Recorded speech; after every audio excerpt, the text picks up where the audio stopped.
เค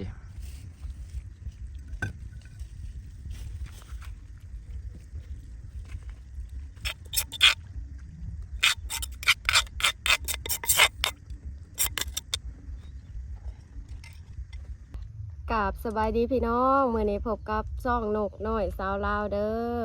หลังจากห่างหายกันไปเฮิงไม่ลงคลิปบ่ได้อีหยังบัดนี้สิตั้งใจมาลงคลิปให้พ่อแม่พี่น้องได้เบิ่งได้ติดตามกันจังใดก็ฝากติดตามฝากกดไลค์กดแชร์ฝากคอมเมนต์นะเด้อมื้อนี้สนุกได้เมนูมานำเสนอปิ้งปลานี่ปิ้งปลาขอใหญ่แล้วก็ตำหน่อไม้ส้มทุกคนมีผู้ใดหมักอยู่อ่ะแล้วก็มีตำกระปุ่นขนมจีนนะตำใส่ปลาหมึกมาเด้อมากินข้าวนำกันเด้อมื้อนี้เด้อนี่บ่เว้าร้ายเลยเด้อบัดนี้หิวข้าวทุกคนปลาขอตัวใหญ่ๆเลยเดี๋ยวสิให้ปลาฮ้อน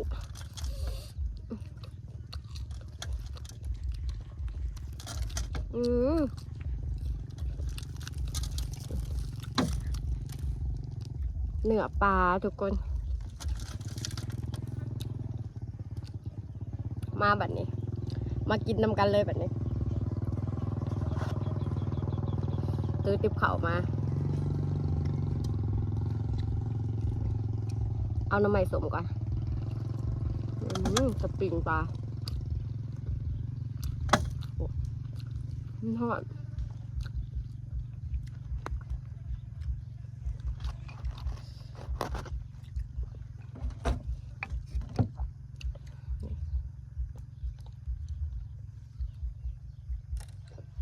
ตำน้ำใหม่สม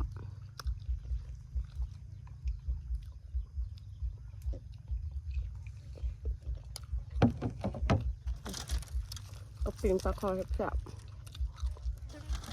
ปลาเนื้อเอามากินแบบ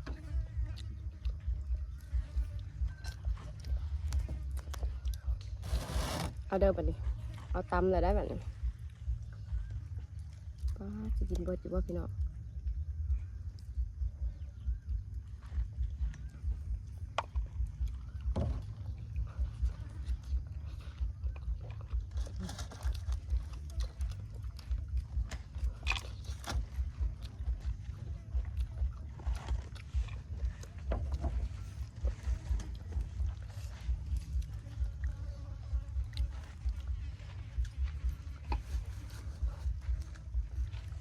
แสบๆน้ำกัน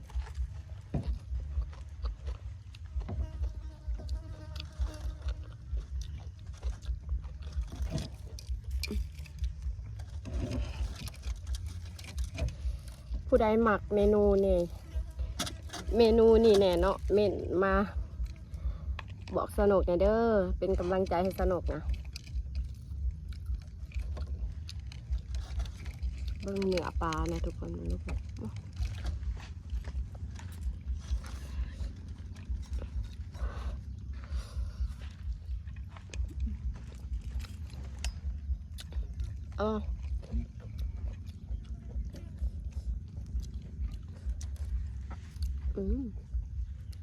่บ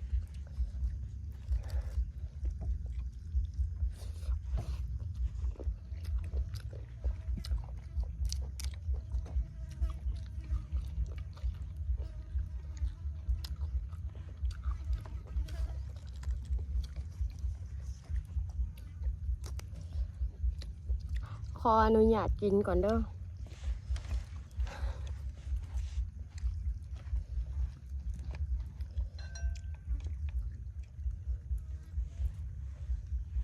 ขออนุญาตใส่มือนำกินต่างบักลายคำแหละเนาะทุกคนเนาะ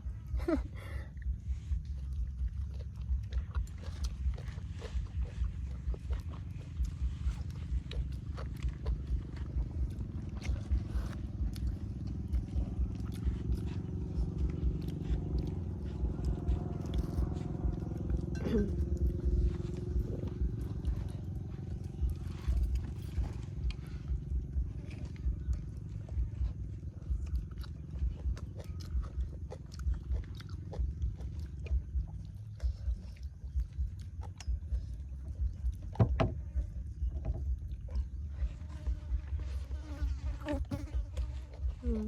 จะ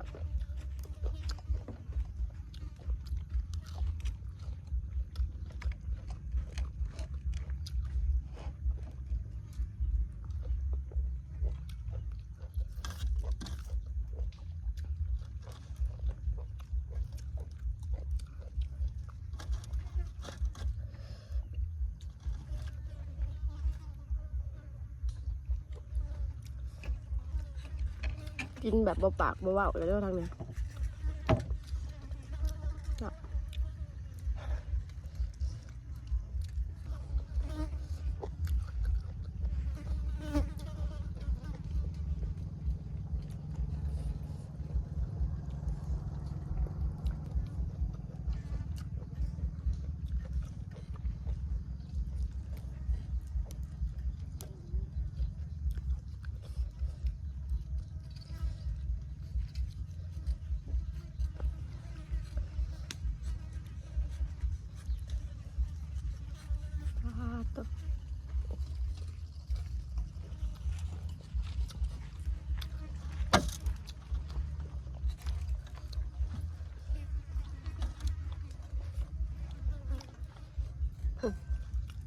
ทุกคนเหนือปลาคอนสุดยอดความแซ่บบ้านพี่น้องเอิญพักอหย่างนี้ทุกคน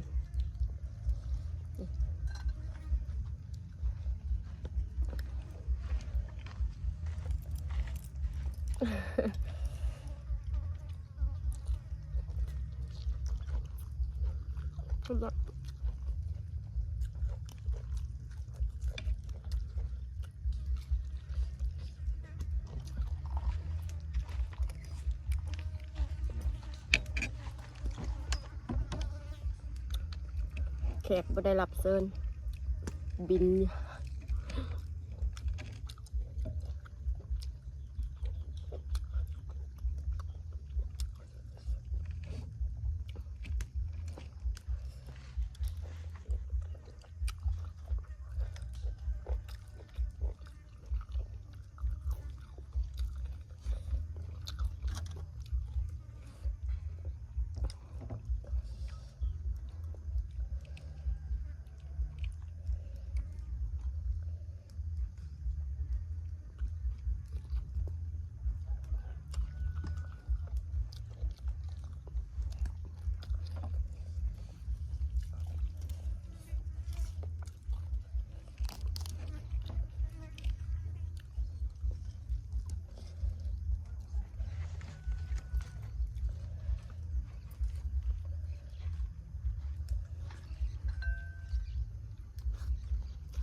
เผ็ด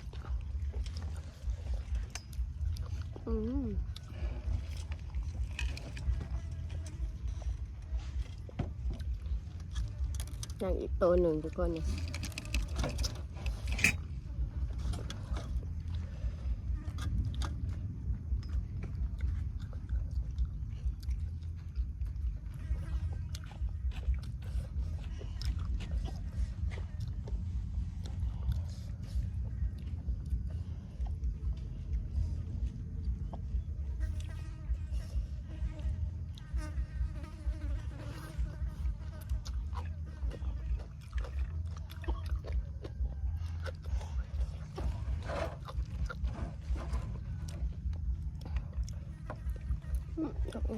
ว่า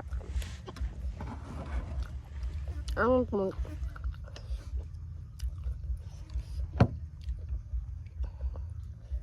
น้ำมันส้ม เสียงอยากคอยเด้อพี่น้องไม่ได้ใส่ไม้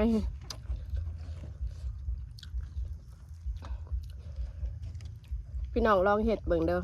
ตำน้ำมันส้มกับแบบปิ่งปลาคอ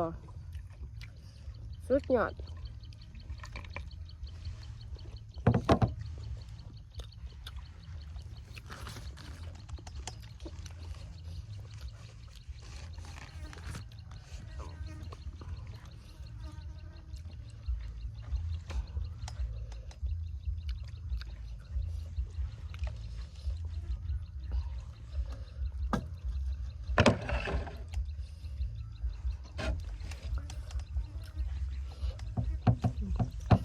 จักสิเผ็ดอีกยังก่อน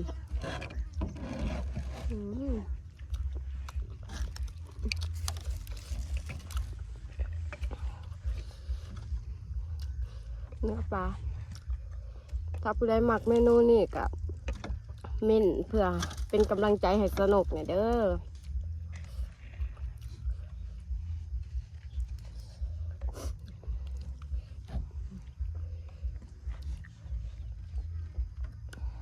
น้ำมันสม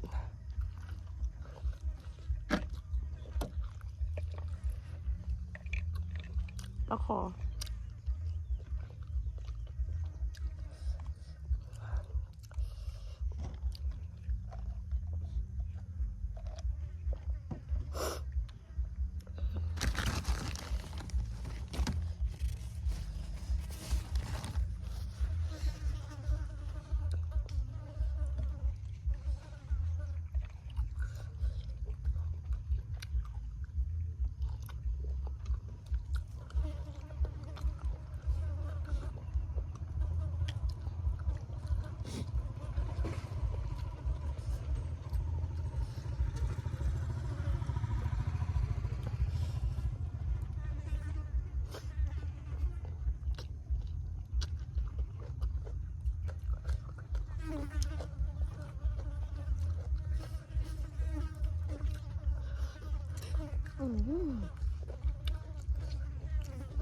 ตัวเดียวหน่อยนะ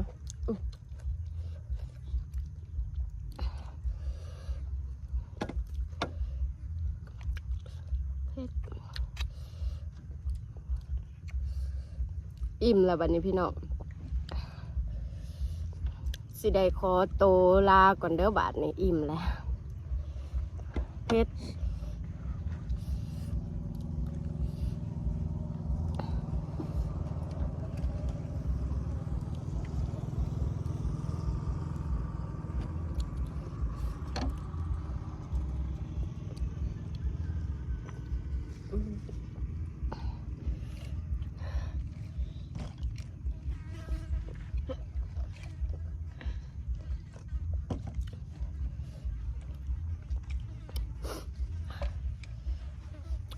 บัดนี้สิได้ขอโตวลาก่อนเด้อบัดนี้